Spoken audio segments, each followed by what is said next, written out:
Good morning. Thank you for coming. Can everyone hear me? Great. I just found out this is being recorded for future viewing, and I'm really self-conscious about the fact that I haven't colored my hair in about 4 months. So let me know if there's a lot of different things going on, which there probably are. My name is Monika Jones. I'm really pleased to be here. I've done this talk at this conference a few years in a row. It's a 3.5-hour presentation that I condense into 1 hour, and I typically divide it up by those of us who have children with multiple complex support needs. I don't like to say high functioning or low functioning, and those of us who have milder support needs, although you can have a child who still needs a lot of supports even though they're doing well in school and that kind of thing. So I really encourage all of you to just listen. I'm going to give you a bunch of resources afterwards, and then you're always welcome to come by our booth at EXPO, and I'm more than happy to answer more detailed questions for you then, as well as kind of help you with understanding the process better. I think it's, I really would like for this session to be providing you all with an overview. The first thing I'd just like to say, so we're going to go through 132 slides in 60 minutes, so I'm going to speak a little fast. I hear a lot of parents saying to me, you know, this happened at my IEP meeting, and I went and the school did this to me. And I want you to walk out of here with the feeling that you're going to stop letting IEPs happen to you. You, as a parent, are an incredibly important and critical member of that team. Stop walking out of there with a feeling like something went terribly wrong and it was out of control. You are going to have a command of the process after this session. Knowledge is power, and if you're going to advocate for something for your child, you have to understand it. And I find that most parents do not understand the process, and that's why we get frustrated. My son's had 10 brain surgeries, and I practiced law for 15 years before his first IEP meeting, and I did not understand that process, and it brought me to tears at our first mediation for a one-on-one aid. So if you feel like you don't get it, don't feel badly. Those of us who've practiced law for years in different areas don't understand it either. So today we're going to help you understand the process. Throughout all of this and into every IEP meeting you have into the future, please slow down. Make sure you're going through the process step by step. It's really easy to jump ahead and start thinking, they put him in a special day class, or they told me that they were going to pull this service and I don't want it. Have you gone through all the steps? Don't let anybody rush you through the process. Then before we start, I will tell you that the entire special education system in the United States is broken. So even though I'm going to tell you how to navigate the process, I'm teaching you how to navigate a very broken system, and it's worse in some districts and in some states than it is in others. So I'm going to do my best, but I'm not going to promise you that you're going to get everything that your child needs because the system is broken. How many of you are in California?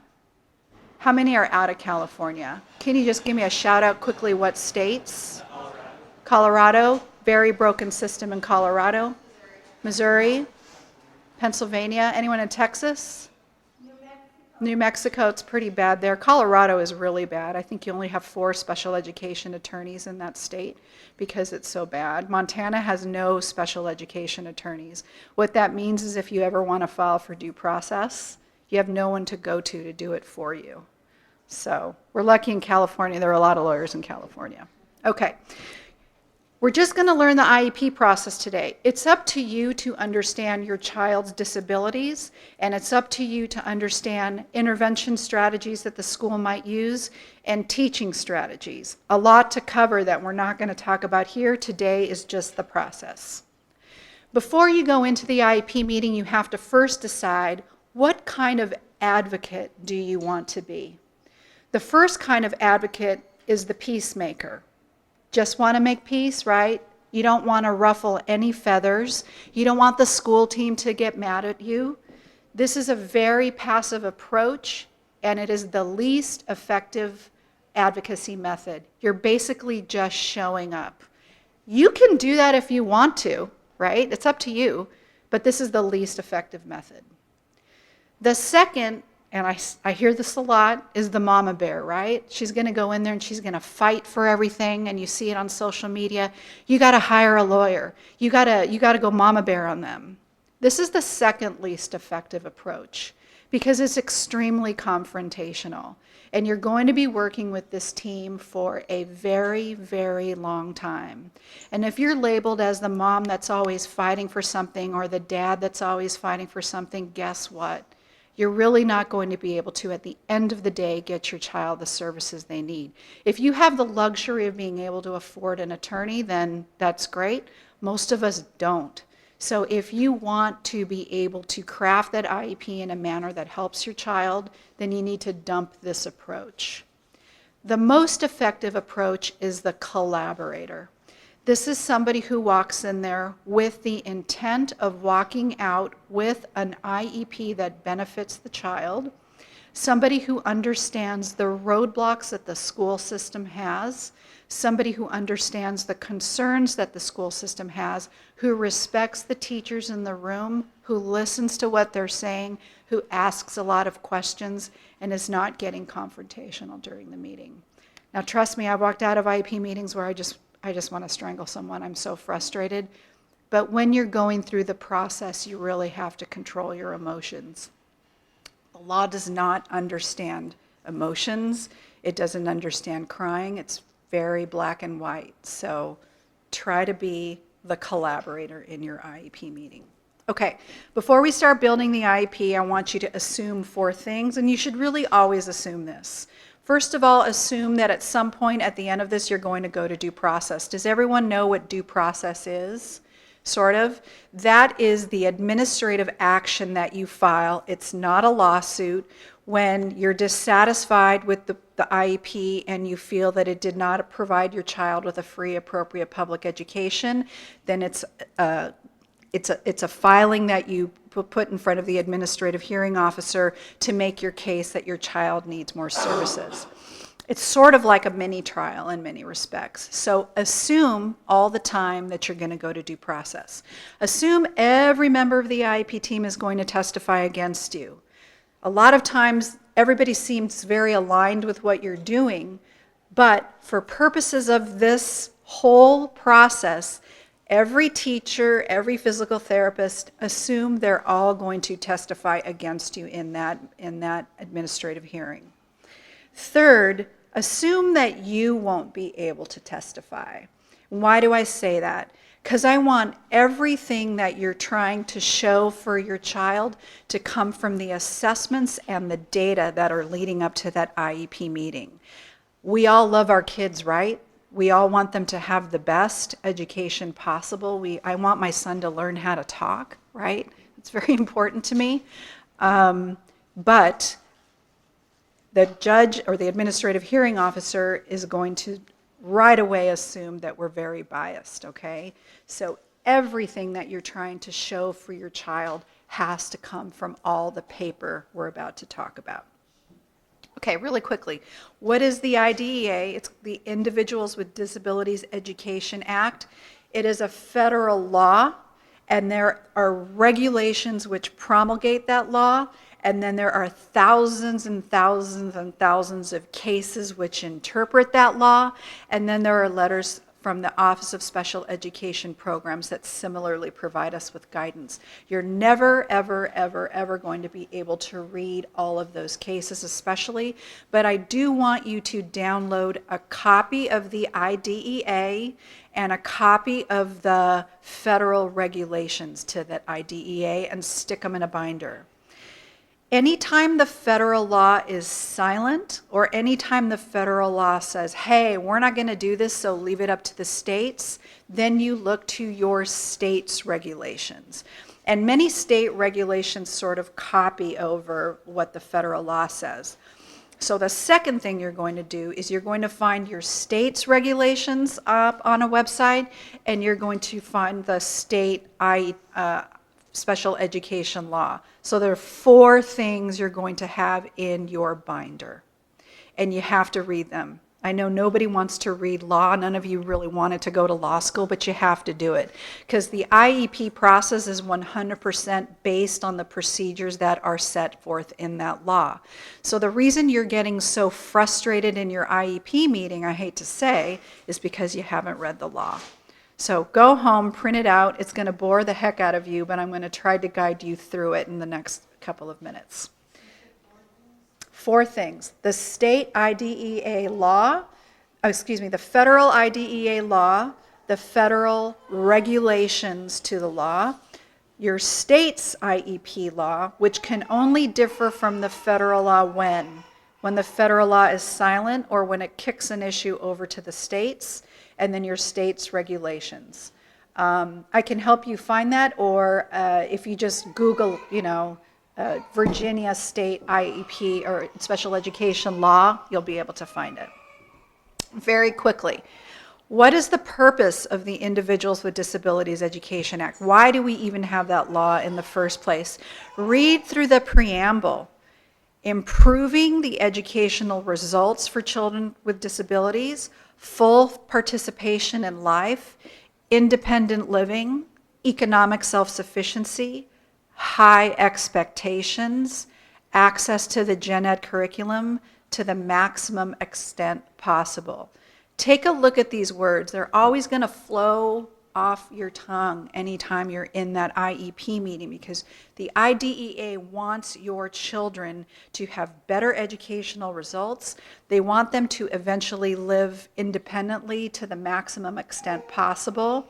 They want them to the maximum extent possible to be economically self-sufficient. So that IEP is eventually building up towards all these things in adulthood. Meeting their developmental goals, challenging expectations, leading productive, independent adult lives, and strengthening the role of who in the IEP meeting? Who? You, the parent. So when you're feeling in that IEP meeting that you're being railroaded by the team, what are you going to say? You're going to say, just a second, I don't feel that I'm able to fully participate in this IEP meeting right now because of X, Y, and Z, because the IDEA says that your full participation is critical for that meeting. Okay, take a picture of this slide if you're going to. I'm also going to put it up on our website. There are 6 principles to the IDEA. These are like the 6 pillars that hold it up. Your child is entitled to a free, appropriate public education. What does that not say? It doesn't say free best education, right? No, your kid is not entitled to the best education possible, only what's appropriate.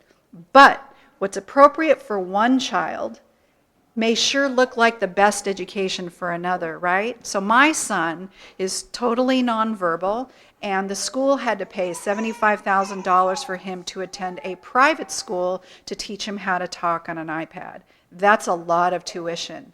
So that looks like best to other people, but for us, it was the only thing that was appropriate for him because his needs could not be met in the public school program. So don't say best ever in an IEP meeting. Don't say what you want, what your dreams are in terms of what the education would look like. You're always going to use what word? Appropriate, okay? The second pillar is appropriate evaluation, and we're going to talk ad nauseum about the evaluations. The evaluations that the school produces or that you get in an independent educational evaluation are what holds up that IEP in its entirety. And if you don't have the appropriate evaluations, you're not going to get the right services and the right placement at the end. We'll go into detail about that. The individual education plan, the IEP, has to meet your child's unique needs, not the needs of every kid in the autism class, not the needs of every kid in the special day class, what your child's unique needs are. How do you find out what those unique needs are? By what? Assessments, evaluations, very good. Your child is entitled by law to be in what's known as the least restrictive environment. That's what the law supports. This can also work against you. So using my son as an example, putting him in in a non-public school, in a private school, where it was just children who were nonverbal with a severe intellectual disability who were learning to read on an iPad, is a very restrictive environment, right? It's not gen ed. But it was the most appropriate for us. So we really had quite a tug there between least restrictive environment and what was appropriate for him. Those of you who feel that your children would be better off in a general education class, then there's the least restrictive environment that's working on your side, but you might feel the school tugging you more towards a special day class because of your child's needs. So it's always a really fine balancing act. Number 5, parent participation, very important doctrine in the IDEA. You always have to feel like you're part of the process. And every time you don't, you tell the school, just a minute, I don't feel like I'm fully participating in this process right now. Sometimes it means they give you evaluations way too late. Sometimes it feels like they're telling you only get 1 hour IEP meeting. How do you fully participate with kids like ours who have so many needs in a 1 hour IEP meeting? And then procedural safeguards. So we're going to go through. All right, I have that prop. So your procedural safeguards are your sword and your shield, because the IEP process is a battle, right? You can't go into battle. We haven't even started talking about the IEP process yet. I want you to understand the sword and the shield that you have with the school. Number 1, you have, and these are state rights. Has anybody been in an IEP meeting when they say, oh, Mrs. Smith, do you want us to read you your procedural safeguards? Right? Has anyone ever said, yeah, would you please read them to me? Next IEP meeting, I want you to sit there and have them read you those procedural safeguards. You would not go into battle without a weapon, would you? And without understanding how to use that weapon? So in the next IEP meeting, have them read you what your procedural safeguards are. You have 6 of them. The first is you have a right to review your child's educational records. You have a right to go in and say, I would like to look at my son's file. There's also a separate law called FERPA, which is your right to receive a full and complete copy of your child's file. I always ask for a copy every few years to just make sure I have everything in my mom binder, right? Just write a letter and list every single thing you want from the school, and they have to send it to you. You have a right to receive notice if they can't or won't evaluate your child, identify them, or place them without your consent. You have a right to independent educational evaluations. You have a right to receive prior written notice. We're going to talk about that. Then you have a right to mediate if you have a dispute with the school, and a right to file a complaint, which is called due process. We won't talk about 5 and 6. Okay, prior written notice. This is your sword. Prior written notice is your sword. Anytime the school proposes to change how they identify your child, so they say, you know what, we had him identified as orthopedically OHI, but now we want to identify him as visually impaired, they have to give you prior written notice. If they say that they want to evaluate your child, they have to give you prior written notice. If they say, you know what, I know we had him in Gen Ed, but we want to move him to a special day class, they have to give you prior written notice. For all of these reasons here, they have to give it to you. Go to the federal government website, just Google prior written notice model form. Print out a bunch of copies of that, and anytime you're in your IEP meeting and they say no, you just write what they said no to, and you say, because you're not going to cry, right? You're not going to get emotional. You understand the process, and you're going to slide that model form and say, okay, thank you. Would you just make sure you give me prior written notice on that? Let's move on. Take the prior out of prior written notice, because that gets confusing. Prior just means before they actually physically move your child into that special day class from Gen Ed, they have to give you prior written notice. So I just think about it as just written notice. It is really difficult to meet all the elements of prior written notice. They have to describe what it is that they're doing. They have to explain why they refuse to do it or why they're doing it. They have to describe every single evaluation they are relying on, every record, every report to prove kind of prove up why it is they're doing what they're doing. They have to state what options they considered and rejected. They have to describe the factors. They have to give you a notice of procedural safeguards, and then they have to give you a list of resources of where you can go to understand prior written notice. This is really difficult to meet typically when they've said no to you. And what I have found is once you ask them for prior written notice, which by the way, they're supposed to give you automatically, you may see them step back and say, you know what, maybe that special day class wasn't the right placement. Let's see if we can provide him with more supports in gen ed. So you always use this as your sword. Anytime you hear the school say no, you ask them for what? Prior written notice. You can do it in an email, just quickly. Don't have to get emotional about it. Oh, thank you, you're not going to assess him there. Can you just give us prior written notice quickly? Thanks. That's it. We won't go over the real world examples. Okay, there are only 7 steps to the IEP process. Memorize these. Take pictures of this screen. Is there anyone here who does not have a child in special ed? 1. Very quickly, we're going to go through step. You want that screen real quick?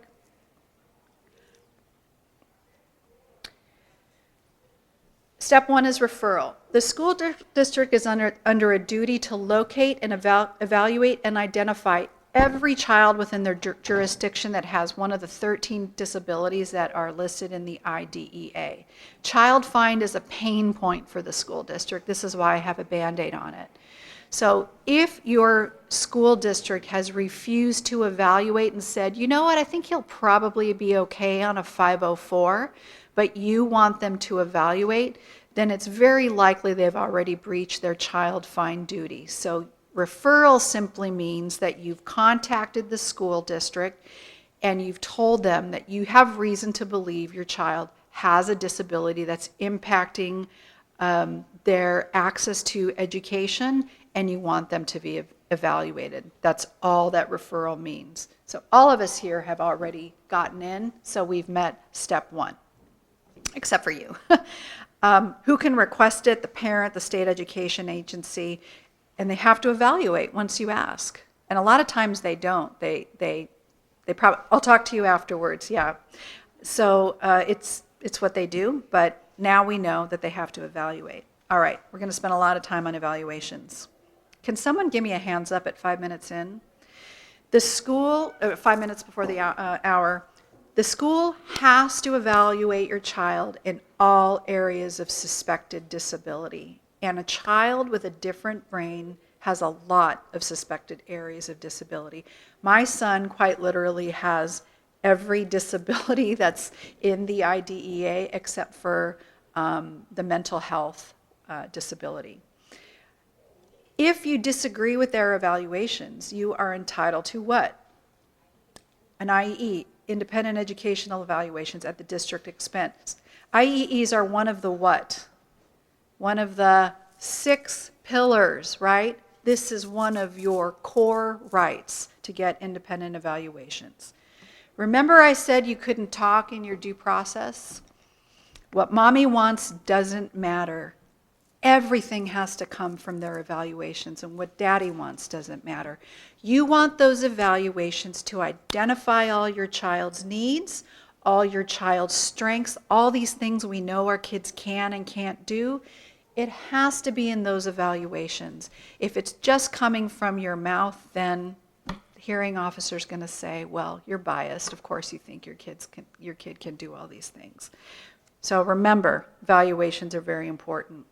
The neuropsychological evaluation is the most important part of the IEP for a kid with a different brain, and then generally the evaluations are extremely important. But I always say to everybody, if your child has epilepsy, they have to have a neuropsych evaluation, period. That is the only way you're really going to find out what your child's strengths and weaknesses are. Neuropsychological evaluations are especially for children with brain-based differences, right? So your kid has to have one. Before you start the evaluation process, take a picture of this slide.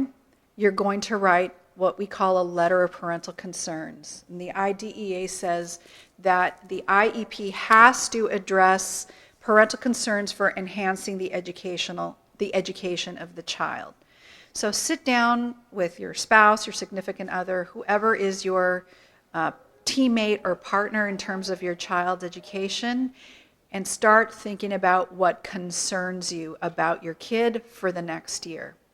Every concern you list in your letter of parental concerns has to be in that IEP. And make this a habit. Every year you sit down, you go out to dinner, whatever it is that you do, and you think about what concerns are. You don't want to be the parent, though, that writes the 12-page letter of parental concerns, because that's going to get you eye rolls. Really sit down and think, for this year, for the next school year, what are the concerns that you have? I like to do pick 3, because then that means I'll do about 5 or 6, but I try to limit myself to 3. Those of us who have children with mild to moderate challenges or that need minimal supports, are they reading? Are they reading at grade level? How are they doing with math? Do you think your child should be on the diploma track? Do they have behavioral challenges that are impacting them in school? How are they socializing with other children? Children with brain differences often have difficulty in conversations with peers. They may be doing academically fine, but you may find that they don't have a lot of friends. That's one concern that you would have. Are they good in do they have challenges in pragmatics of conversation? The everyday give and take. Are they asking questions? Are they really close talkers? These are all things that are going to affect them when? In adulthood, right? When they're doing what? When they're looking for a job, when they're trying to live independently. Remember what I said at the beginning, that the IDEA, the IP, is to build up to what? To adulthood, to all these things that we need to do in adulthood. For someone like my son, who has severe and profound challenges and who needs multiple significant supports, I still put reading at the top of the list. At a minimum, he has to be able to recognize some important words, because the day I go, I don't know who's going to be programming his iPad appropriately. I hope he can read the word hamburger and Coke and French fries really well, because those are things that are really important to him. How is he going to communicate? He's totally nonverbal, so that assistive communication device is really critical for him. So that's always at the top of our parental concerns, is how is he doing with that AAC device? This year what we did was interesting, was every single therapy at the school, PT, OT, speech, TVI, O&M, all of them had goals that were 100% related to getting him to communicate on that device. So instead of, oh, let's make sure he can get into the swing, no, we want to make sure he understands how to grab that device, how to say that he wants a swing, where does he set it down when he's getting into the swing, how does he pick it up when he gets off the swing. So we started to weave in all the services towards these parental concerns that we had. Functional skills can be something that you're concerned about. Can your child feed themselves? Are they food stuffers? Can they toilet? These are all things that are supposed to be addressed in the IEP. What about independence in adulthood? It's a tremendous concern for me with my son. He has to be able to do some things independently, because, again, I'm not going to be here all the time. And then for him, because he's half blind, I really worry about his orientation and mobility. So what assessments are needed for a kid with a different brain? Vision, easy. Acuity, very easy for the school nurse to assess, or a regular optometrist. You also want a neuro-ophthalmologist or an ophthalmologist to look at their ocular motor control, how they control the movement of their eyeballs, because if you don't have proper movement, then you can't see letters. Sometimes letters will look blurry. Do they have a visual field deficit? Again, my son is half blind, so he's totally blind from midline to the right. And then how they process vision, how the circuits of the brain are affected by the epilepsy. If your kid has had seizures or is on seizure medication, it is very likely they have some challenge with visual processing, because these medications and these epilepsies affect really how the entire brain processes a lot of different things. And then functional vision, this is something that's done by 2 different therapists in the school. One is the teacher of the visually impaired, it's not a therapist, it's a teacher. Teacher of the visually impaired. Think of a TVI as opening the school door, the classroom door in, that's primarily the TVI's area. So the TVI is going to assess how your child does with visual access, how your child's vision is when they're actually in the classroom trying to learn. And the orientation and mobility specialist is the person who's really on the outside, although they do work sometimes in the school, trying to figure out how your child accesses their school environment. Hearing. Acuity, very, very easy. Can your child hear those tones? If your child has temporal lobe epilepsy, they are going to have challenges with what's known as central auditory processing. Your auditory cortex, the part of the brain that processes sound, lies in your temporal lobes in two little pieces. What would happen if I remove those two little pieces of auditory cortex? What would happen to your child if I took those two pieces out? They would be totally deaf. So if you have temporal lobe epilepsy, because the auditory cortex is in the temporal lobe, or if your child has had a surgery which removes or disconnects part of the temporal lobe, or if you have a history of seizures or medication, they're very likely to have some sort of auditory processing disorder. This is assessed by an audiologist that has a specialty, and the school is going to tell you, we don't do that here, and that's not your problem. Then they have to find an audiologist who can assess your child. You do need an average IQ to do this, so an IQ of 80. But if you have a child, especially with a history of temporal lobe seizures, they are going to have trouble processing sound. Why do we care? Why do we care about that? Especially when they're learning how to read. Reading is auditory as well as visual. So if you don't understand the sounds the letters make, the differences between the sounds, then you're going to start seeing challenges with reading. We'll skip this part. Orientation and mobility. This assessment should be done in static, meaning nothing's moving around. This is a static environment. All the chairs are in the same position. Dynamic environment. If we all stood up and started walking around, then that would be the dynamic environment. Unfamiliar and familiar environments. And then it should always be done with a vision, hearing, and mobility instructors, as well as a school psychologist. My son's O&M assessment is going to be very different from those of you because he has trouble with ambulation, he doesn't speak, and he has intellectual impairment. It's going to look very different than some of you who have children who have less complex needs. Gross motor, that's easy. That's just their strength, endurance, balance, and coordination. If your child uses a wheelchair or a walker as their primary means of ambulatory support or to get around, then that gross motor assessment also needs to assess how they get in and out of that chair, how they manipulate that gait trainer so that they can access the environment. That's done by a PT. The OT is going to look at fine motor, sensory processing, and activities of daily living. So strength, coordination, dexterity, visual motor integration, and then self-care skills. Do they toilet alone? Do they know how to go to the bathroom? Do they dress? Do they eat? My son's a food stuffer. He can shove a whole cheeseburger in his mouth, no problem. So his OT is always, those goals are always to get him to bite one at a time so that he doesn't choke. So that's what the occupational therapist would look at. Speech and language. Even those of you who have children that can speak and speak well, you want them to look at things like pragmatics of conversation, the give and take, prosody. That's kind of your inflection during speak. If you talk like this all the time, then it's really going to be difficult for you to find a job, especially during the interview. So you want the speech therapist to start to teach the child the different intonation and stress of speech. Articulation. Some of the children in the community that we serve have dysarthria, so they have a difficult time with articulation. The speech evaluation will look at that. The language portion of the speech and language evaluation is going to look at your child's vocabulary. How rich is their vocabulary? What do they understand when they're talking to others? And then how they have language processing in the brain.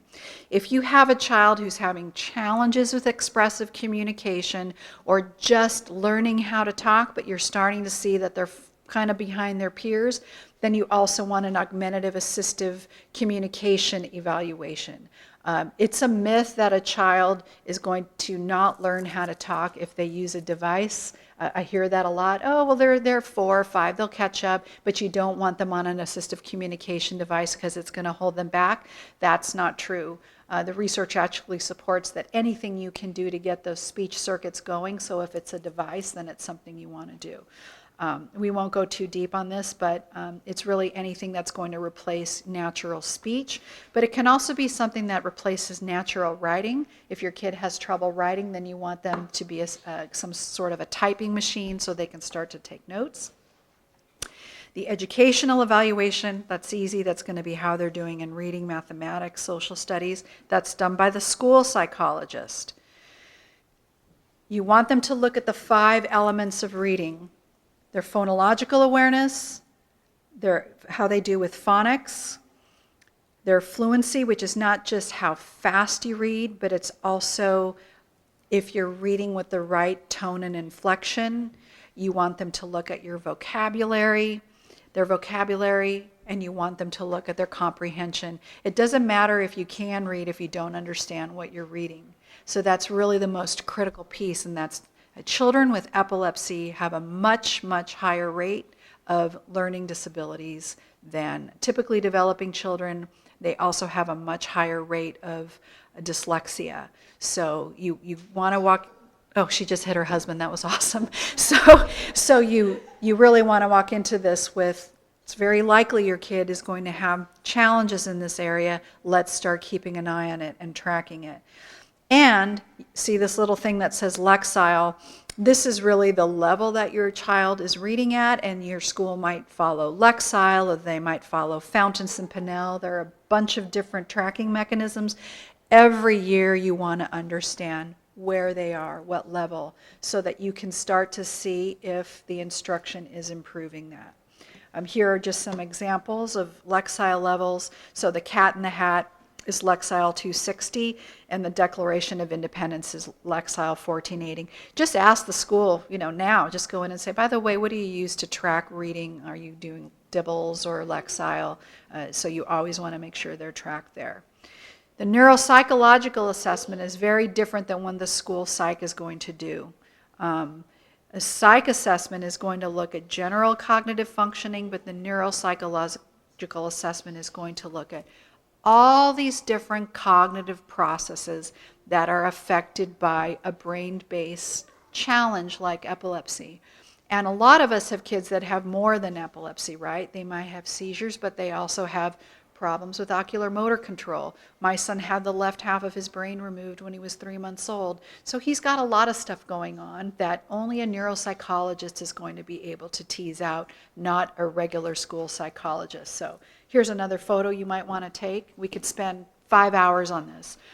If you go to our website, we have, at our family conferences, we have neuropsychologists come in to train our families about that. We have 2 or 3 on our YouTube channel, the Brain Recovery Project, where they go through all of the different pieces of the neuropsychological assessment that are important. They're going to say we don't do that here. And what are you going to say? You're not going to say that's not my problem, because that's Mama Bear, right? You're going to be collaborative. And you're going to say, oh, okay, well, let's look at whom you can contract with to do this. I'm going to bring in my list, and you provide me with your list, and let's see what we can find. And if they don't do it, then you ask for an IEE, right? It's not your problem, but don't want to say that in a meeting. Functional behavior, a lot of our children have behavioral issues. You want to make sure they have a functional behavior assessment if you're starting to see behavioral challenges. And then they'll evaluate, and then you also have a behavior intervention plan. Want to make sure the evaluations address every area of suspected disability, variety of assessment tools used, administered by trained personnel, technically sound instruments. Here's something to be aware of. Sometimes they might say, oh yeah, we evaluated him. We did the first part of this assessment February 1st, and then we did the second one on March 1st, and then we did the third one on April 15th. When you look at that assessment tool, it says it has to be done in 60 minutes. but they did 3 different assessments that were 20 minutes long. Are you going to have valid results with that assessment tool? No. So once you start, I didn't say this was easy, by the way. Once you get those assessments back, you want to make sure that the person who did them followed what the publisher said they had to do. Super easy to do. Just look at the name of the assessment, Google it, and it'll say this is a 60-minute assessment or this is a 30-minute assessment. I'm going to skip through this. Okay. What I've talked about are different assessments under the umbrella of the comprehensive educational evaluation. If they failed to assess in a certain area, let's say they never did a functional vision assessment and you know your child has trouble with functional vision, then you can ask for an independent educational evaluation. You can ask for more than one. Don't ask for one in every single area they evaluated. That's not being collaborative. You really want to choose the ones that you really need an outside evaluator to do. Typically that might be the neuropsych assessment. I just asked for an independent assessment from an outside speech and language therapist that had tremendous experience with augmentative assistive communication, and you just ask for one. And the school can only give you 2 answers. They can either say, we're going to fund it, or we're going to file due process against you as a parent. So you do want to be careful that you're not asking for too much. And I've seen a lot of parents do this. Well, they'll ask for all 12 assessments to be done. That's really going to trigger a due process filing against you. If you just ask for 1 or 2 in those really important areas for your kid, then the school has 2 choices, and what are those? Fund or file. You fund it, you give us the money for those assessments, or you file due process against me. And you're going to get, well, hold on, we want to do this. No, your choice is fund or file. So anytime I ask for an IEE, in my email I just say, please advise whether you will file due process against us or whether you will be funding this IEE immediately. Period. Thank you so much, Monika Jones. That's it. How do you ask for an independent evaluation? You just say, I disagree with your evaluation and I want an independent evaluation. Do you have to tell the school that you want an independent evaluation and excuse me, do you have to tell them why you want it? No, you don't. You just say you want it. Now, you can give them some ideas because that'll shorten the amount of time that they have to provide it to you. So what I will typically say is, you know, I've asked for an independent augmentative assistive communication evaluation because here is why your evaluation did not address, and we also have additional concerns, period. Meaning I'm not going to tell you everything we disagreed with, all right? Now, again, this is a 3-hour presentation that I'm cramming into a 1-hour meeting. Always request your assessments ahead of time. Some states require them within a certain amount of time. Other states won't give it to you until that IEP meeting. And a lot of us have assessments that are like this, right? So if you walk into that IEP meeting and you have a stack of assessments that they just gave you the next day, do you think you're going to be able to complete that IEP meeting in the hour or 2 that they have allotted? No way. Is that parental participation? Are you fully able to participate?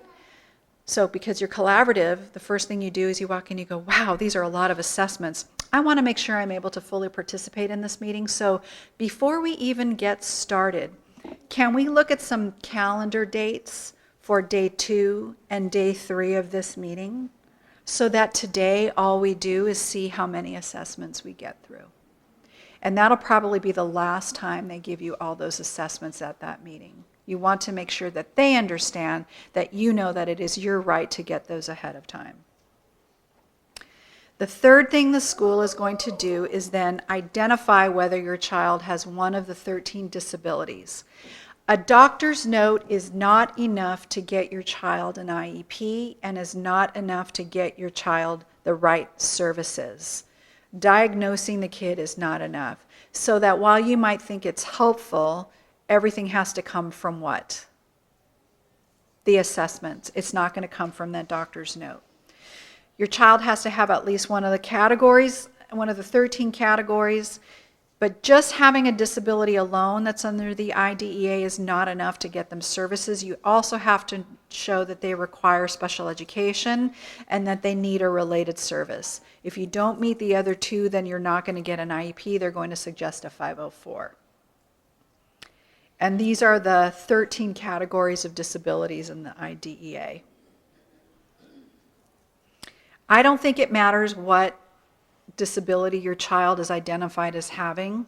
What I do as part of being collaborative with our school district is we have him as visually impaired as first, and what that does is it triggers additional funds for the school to support some of his low vision needs, like a slant board and things like that. So again, because I'm being collaborative, I'm aware of the pain points that the school has. Henry is expensive, so we do vision first. It doesn't matter. He's got pretty much has all of these things. So if the vision is low incidence and it gives the school more money for your kid, then do that. The other one that also gives the school more money is orthopedic impairment, because they get money for that gait trainer and that wheelchair.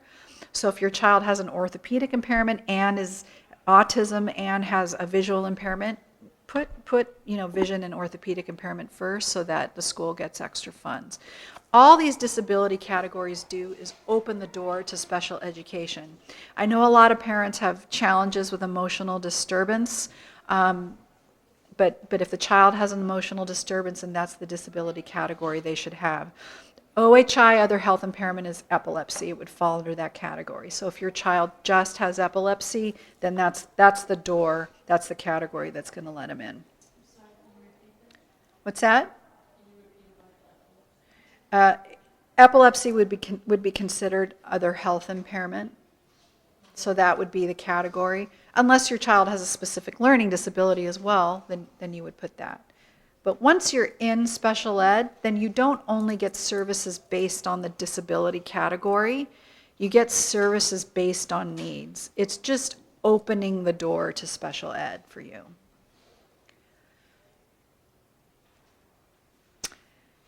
Special education is adapting the content, methodology, or delivery of instruction. So that might mean, for some of our kids, modifying classwork. For some of our children, it might mean a very intensive reading instruction program. For some of us, it might mean a very intensive reading instruction program that's always given in a quiet room. It might mean a one-to-one instruction that you and I might think of as tutoring, but that the law would recognize as an intensive intervention. It might mean behavior therapy. When you're talking about special education, what is it that we're talking about? This is it. It's these intensive things that our kids need. It's not just modifying the curriculum so your kid can pass a test.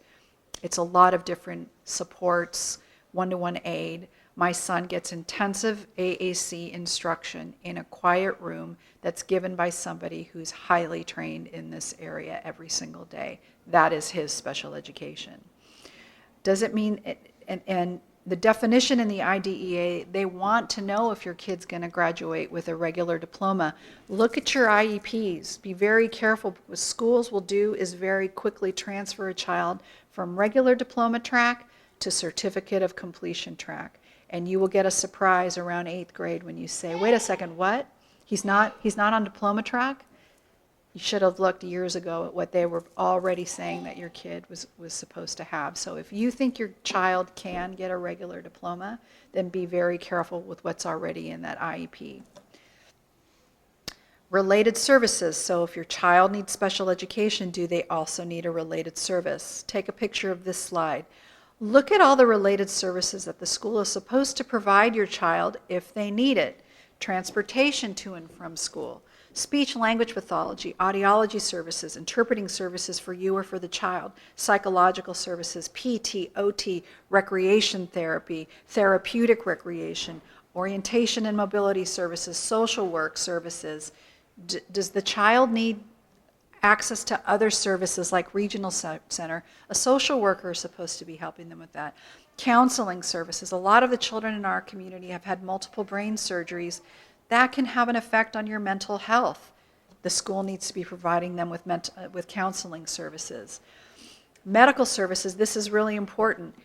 If they're saying to you, well, we need a doctor's note before we can even identify them as having a vision impairment, and a lot of states require this, they have to have a doctor's note, they have to pay for that doctor to evaluate your child. So one service is paying for the medical services. And then any corrective support services that may be required to have your child benefit.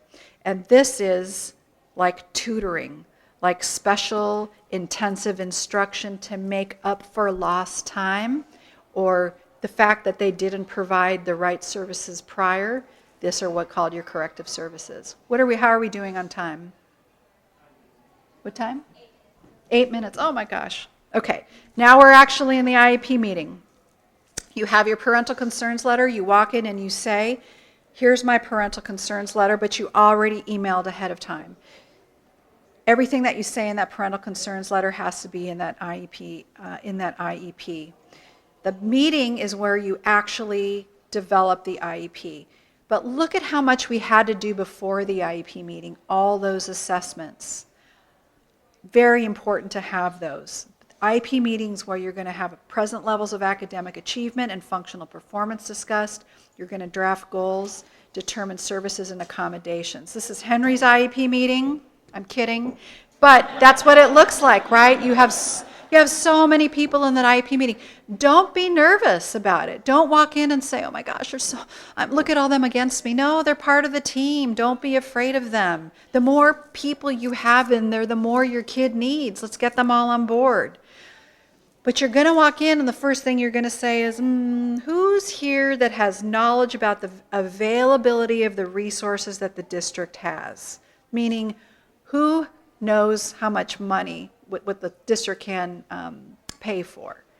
And if they say, well, there's no one here, we're going to call the principal anytime we need to say yes or no, something you said, no, I'm going to wait until you get somebody in here that has knowledge about the school's resources. Because I'll bet every single one of you have had an IEP meeting where they say, you know what, I don't know if we can provide them with that. We're going to ask home office and we'll get back to you later. No, they have to have that person right there in that IEP meeting. I'm super collaborative, so I allow that person to be on the phone. As long as they tell me that person is on call, because if in that meeting we decide that my son needs to be put in a private program that we found where the tuition is $80,000 a year, I'm entitled to that answer in that IEP meeting, so that person is committed to being on the phone. So you can do that too. Very important to remember that. All right, present levels of academic achievement and functional performance. Is everyone familiar with that? It's the second most important part of the IEP. That's the part of the IEP where they're saying what your child can do right now, presently. It has to include how your child's disability affects them in school and your child's strengths and weaknesses. Go back to all your IEPs, start to read them, and I'll bet most of you have present levels that are exactly the same year after year. No, they're supposed to change every year based on what your child can and can't do. Again, I have a son with some tremendous impairments, but he does improve a little bit every year, and that PLAF statement states everything he can do, his strengths, and his weaknesses. The needs that are in the present levels become what?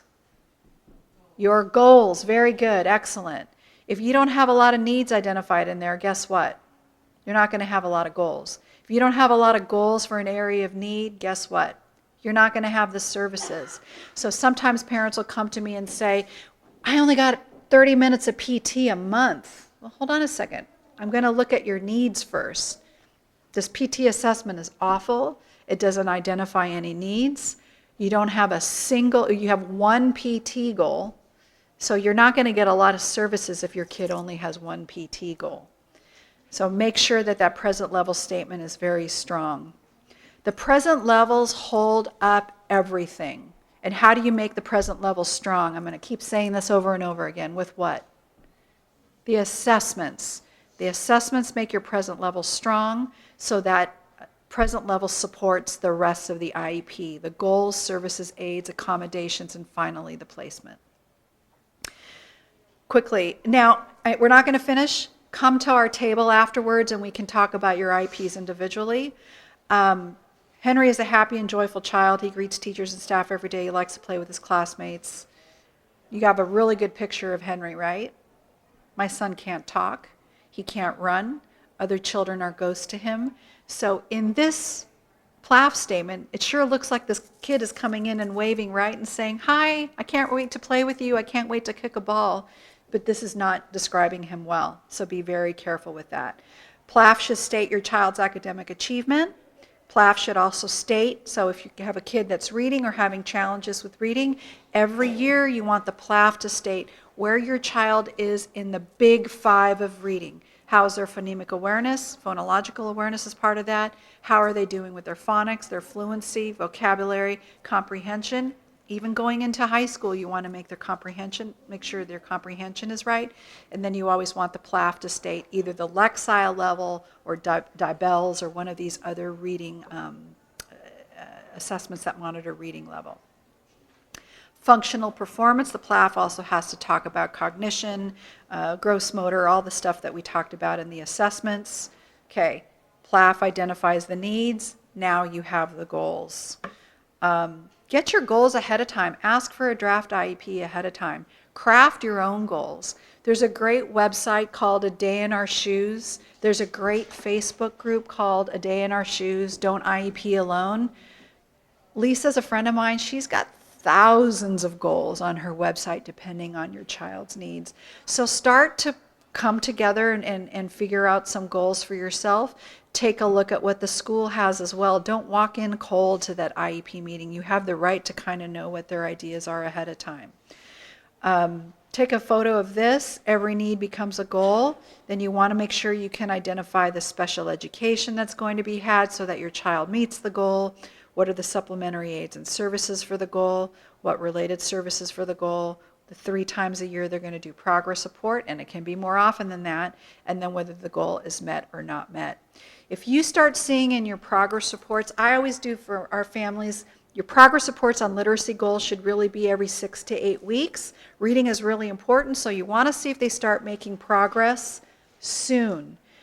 If they're not making progress, do you shove them into a special day class or do you increase services?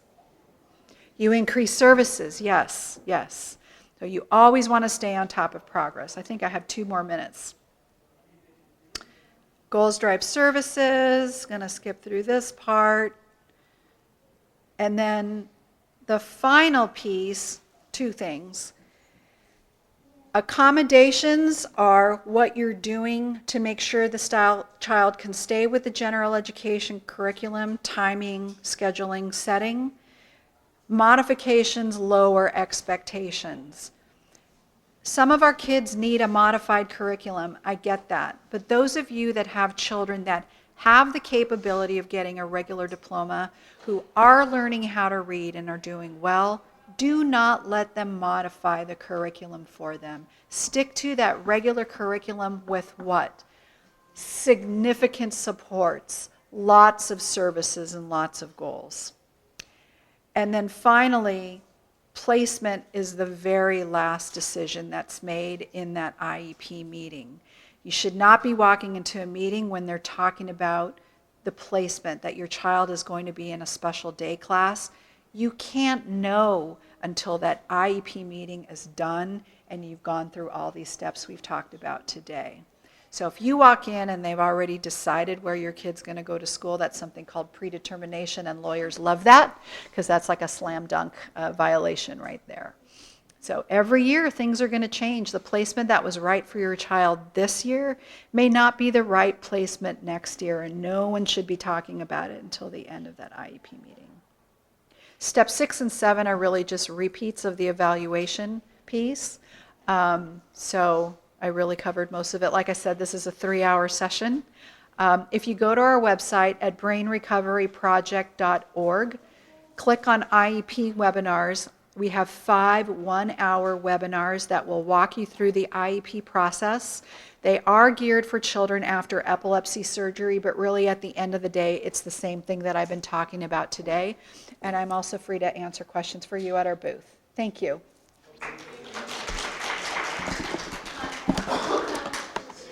Huh? Oh, I don't know. We're in the third row at the back. BrainRecoveryProject.org. Thank you. Hi. I remember you from last year, right? Yeah, how are you?